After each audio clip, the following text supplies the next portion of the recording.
Hello everybody, I am the Linkzilla and welcome back to InsaniCraft.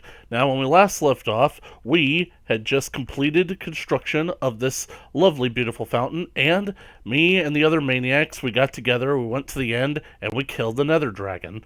So, now we're going to continue on with the fountain project here in Town Square, and I've got a really special thing planned for this fountain here in the town square. You guys who watched the previous video probably remember what it is. Those of you who are fans of Hermitcraft probably definitely know what it is. But it has to do with this right over here. I'm using the Light Modica mod to basically beam in this schematic. Those of you who watch Hermitcraft, you definitely know this schematic, this little structure appeared in Season 7 of Hermitcraft, built by Cubfan. Yep, that was when he was Pharaoh Cub Hopetep, and he basically designed the quartz shop that was going into the shopping district of Season 7 of Hermitcraft. And yes, I'm giving credit for this design entirely to Cubfan. I'm not stealing this design, I'm just borrowing this design, especially because the fountain was entirely my own work, but I did sort of base the design work of this fountain using this as kind of like a model, but I feel like this really just works for the purposes that I have going for this, and if you guys are in the know, then you already know where this is going. So, another thing about the fountain is I originally made it out of regular quartz blocks, but then I realized that over there is made out of smooth quartz. So, oh no, I'm getting flushed into the Thames. Anyway, I decided to swap all of this out for smooth quartz blocks instead of the regular quartz blocks. If you want a reference, I'm walking on regular quartz blocks, and you see that they have borders, they have edges, they have a seam, and that really doesn't look good when you're looking at the fountain and basically kind of wanting it to be like one piece of seamless marble or quartz, whatever it is. So anyways, we gotta get to building this. I should hopefully have enough materials to build at least one of these things, but I'm gonna have to build all four of them. So we are gonna start the time lapse, and a little bit of interesting trivia. This will be the first time that this structure has ever been built via a time-lapse, because back in Hermitcraft Season 7, Cubfan didn't time-lapse building these things. He just used the power of editing, and snap, they were built. So, enjoy, everybody.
Okay, guys, all of them are complete.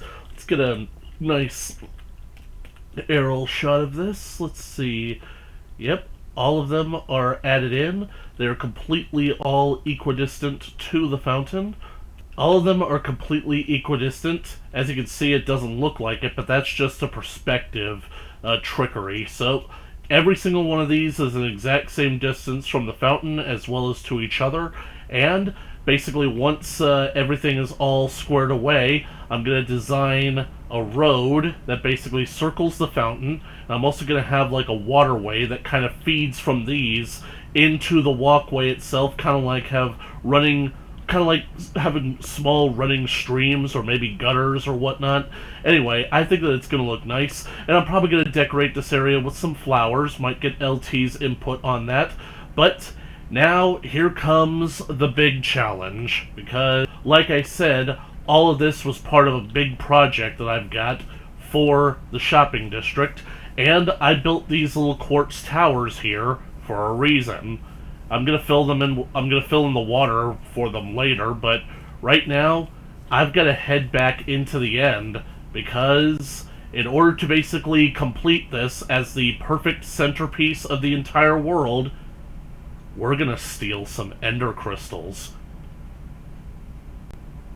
And not just any ender crystals, no. They're gonna be immortal ender crystals.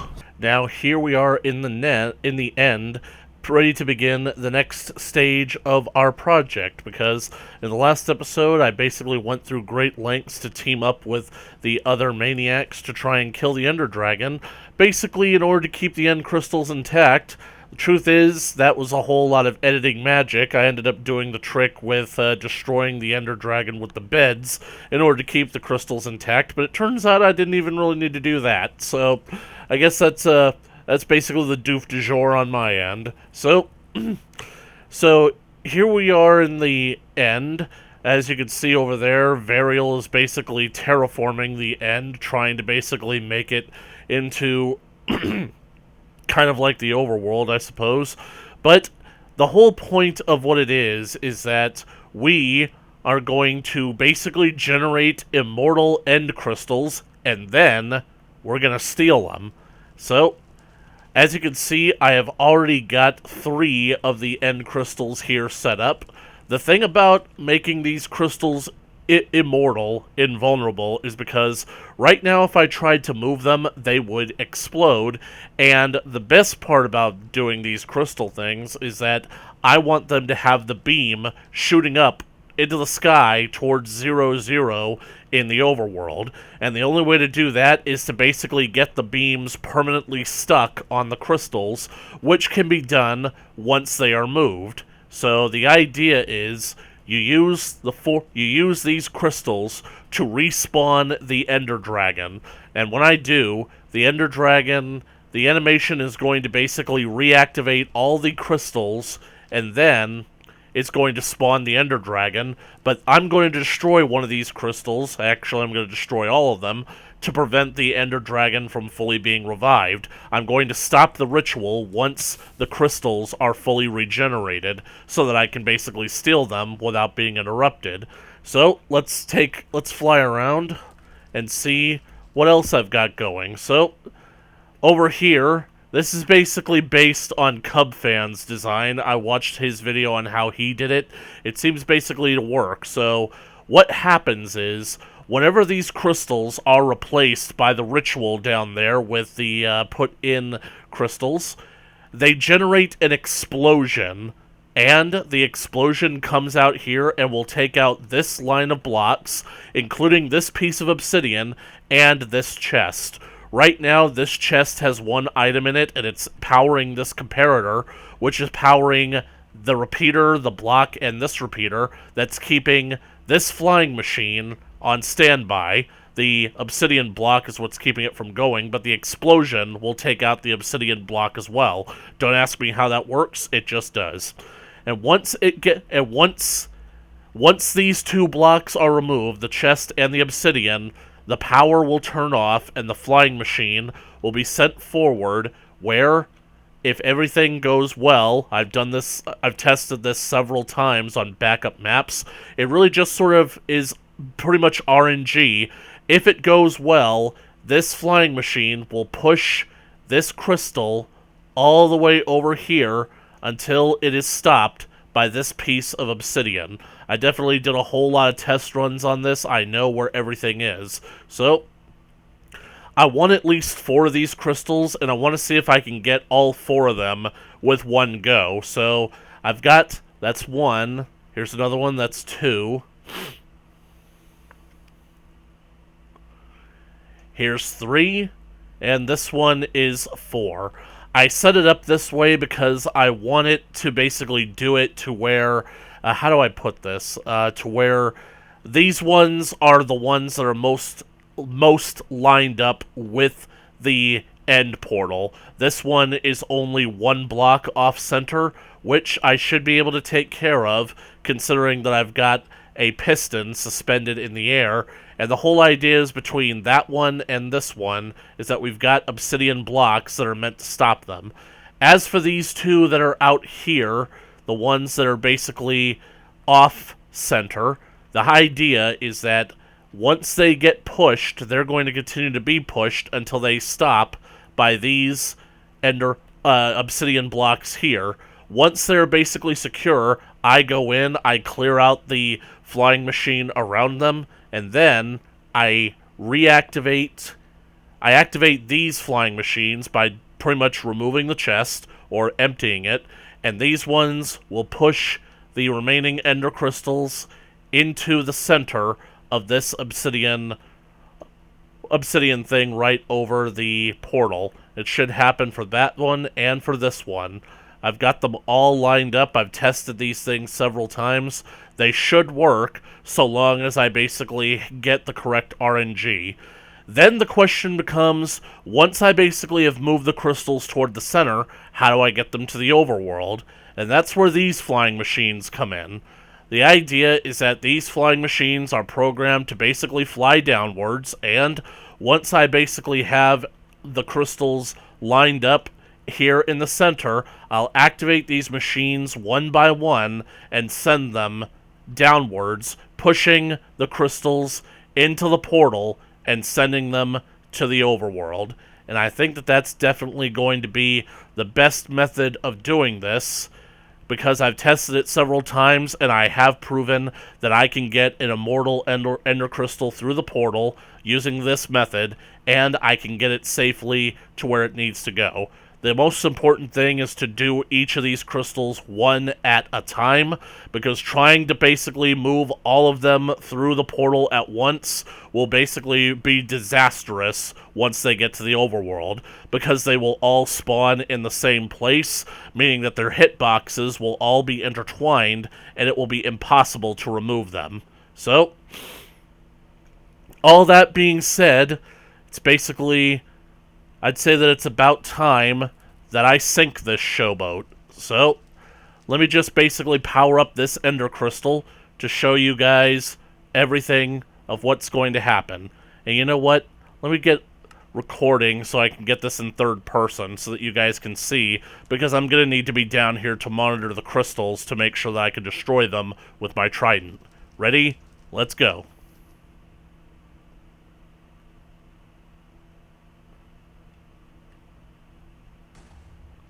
There's the explosion. The flying machines are going.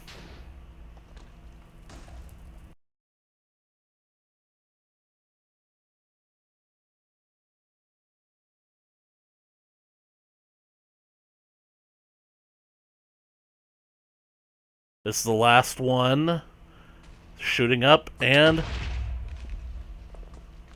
okay, that one's on its way. That one's got an error on it, but it looks like I've got 3 of the 4 crystals that I need. Now, let me open up the hitboxes. As you can see, these 3 crystals that I've moved successfully to the center are still shooting their beams, and as you can see, for some reason, their hitboxes are up there, effectively meaning that that is the only place where they can be destroyed, meaning that these crystals should be completely indestructible. However, every now and then you run into an ender crystal like that basically creates a kind of error.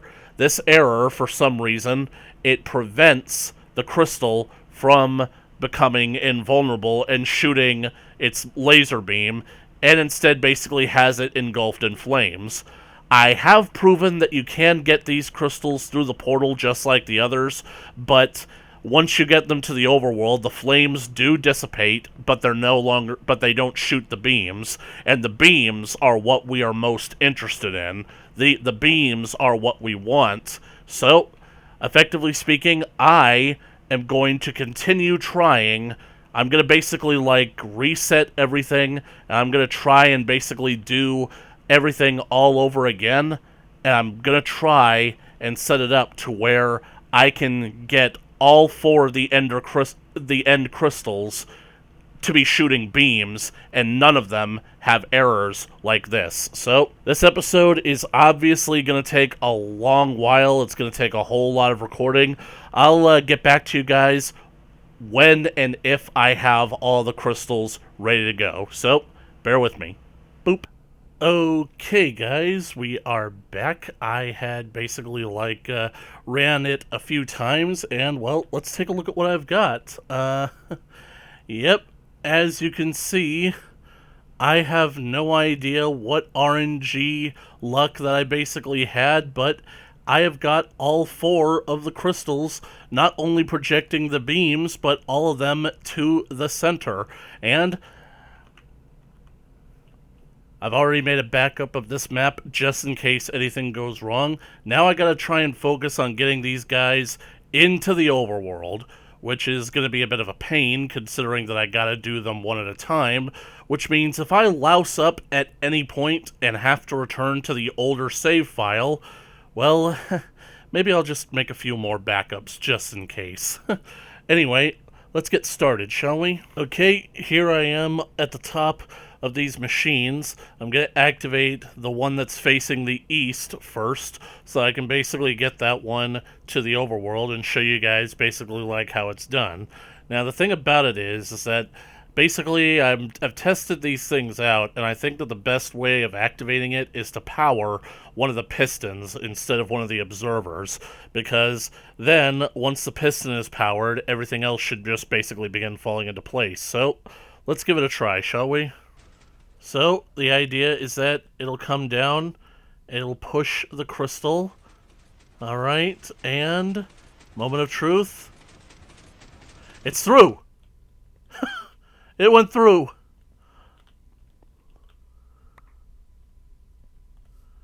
It's here. I got a crystal to the overworld. Oh man. This... Honestly, like, doing stuff like this, you guys, it honestly makes me feel like a professional. Like, this is the kind of trickery that basically, like, everybody should try for themselves, but this is, like, I think, at the point where you realize that you are of basically, like, of the quality that basically shows that you can put the time in and really go the distance in playing this game. So, now the question is that I gotta basically figure out a way to move this from here to one of those towers over there. So, what I basically got going on is basically have a piston set up underneath. One that basically pushes it upward at least by one block, but I think I'm gonna need to push it up by a few more blocks. So, let me take some dirt.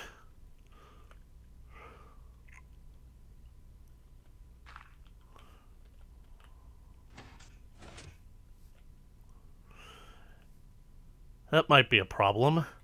Fact that... I do wonder, though. Yep, the hitbox is up there, so by all accounts, the crystal should still be indestructible.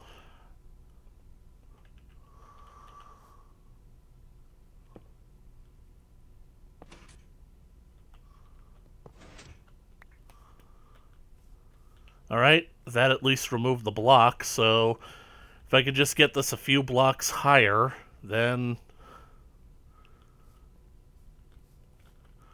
How tall are these?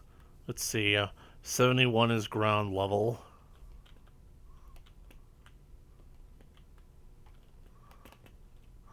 Probably gonna have to climb the fountain and jump off a high point.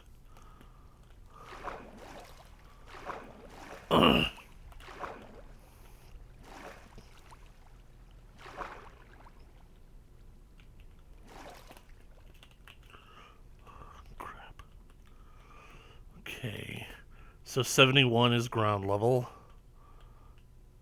Gotta get at least 77, so pretty sure that's at the very least 73, so 4 blocks higher.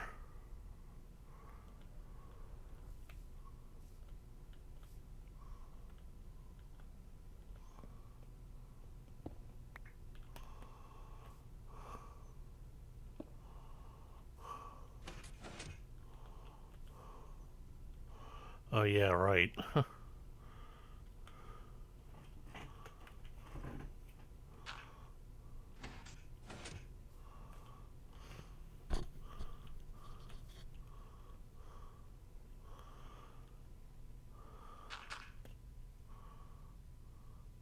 So it's at 74 right now, so 3 more.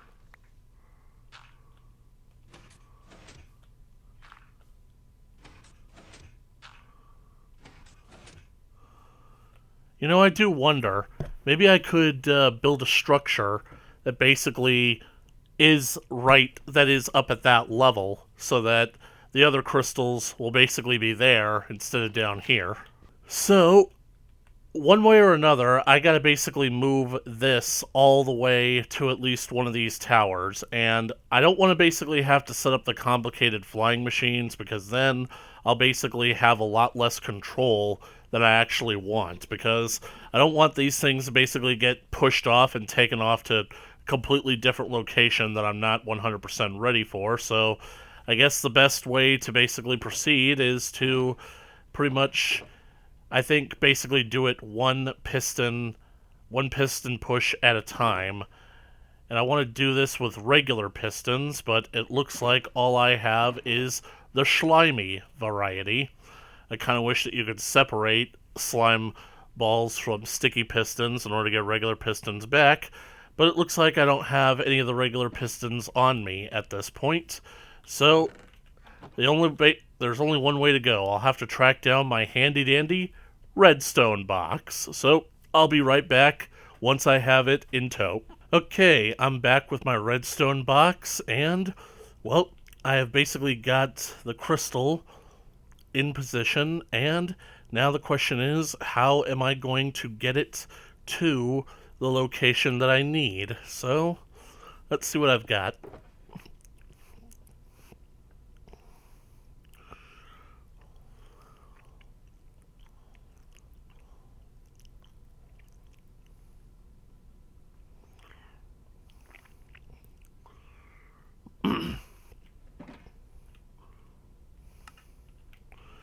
This here is probably going to be a very long and tedious process, so what should I go with first? I have a feeling that I want to go for the northwest corner there, since it's probably going to be the one that's farthest out. I'll do that one, then that one, this one, and then finally that one, since it'll be the closest. So,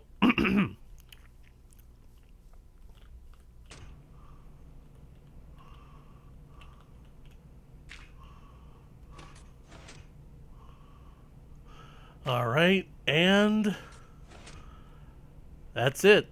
The first crystal is in place. I hate the fact that it's not centered. I'm going to do the best that I can to try and center it as best I can, but honestly, I think that this is probably what I'm going to have to accept for now. Let's see if I can...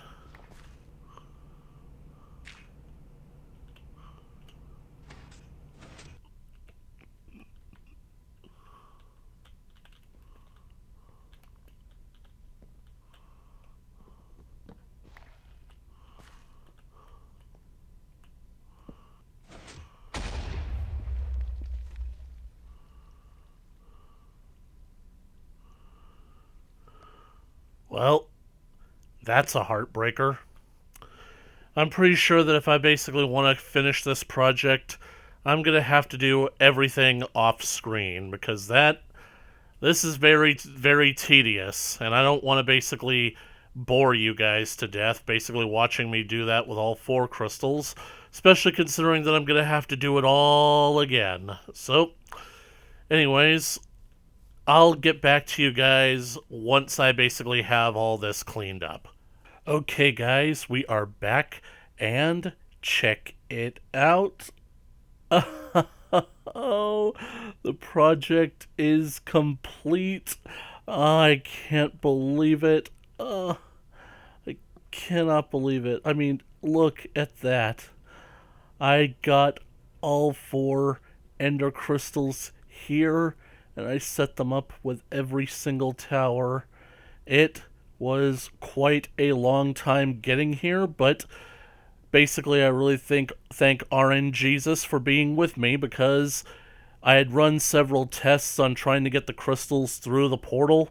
If they were off-center by just the slightest bit, they wouldn't go through, but surprisingly, I managed to get all 4 crystals through, and here they are, and they are projecting the beam towards 0, 0, and let's see here, the hitbox is still up there, so, and it's got the beacon beam that's going straight to the top into the center of all of them.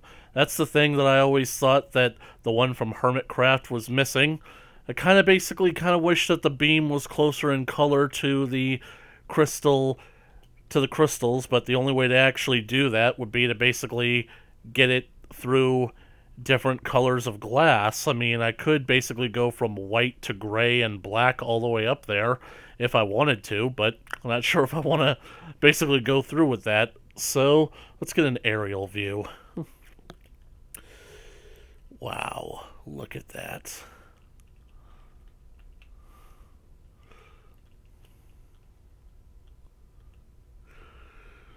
I honestly cannot believe that I managed to pull it off.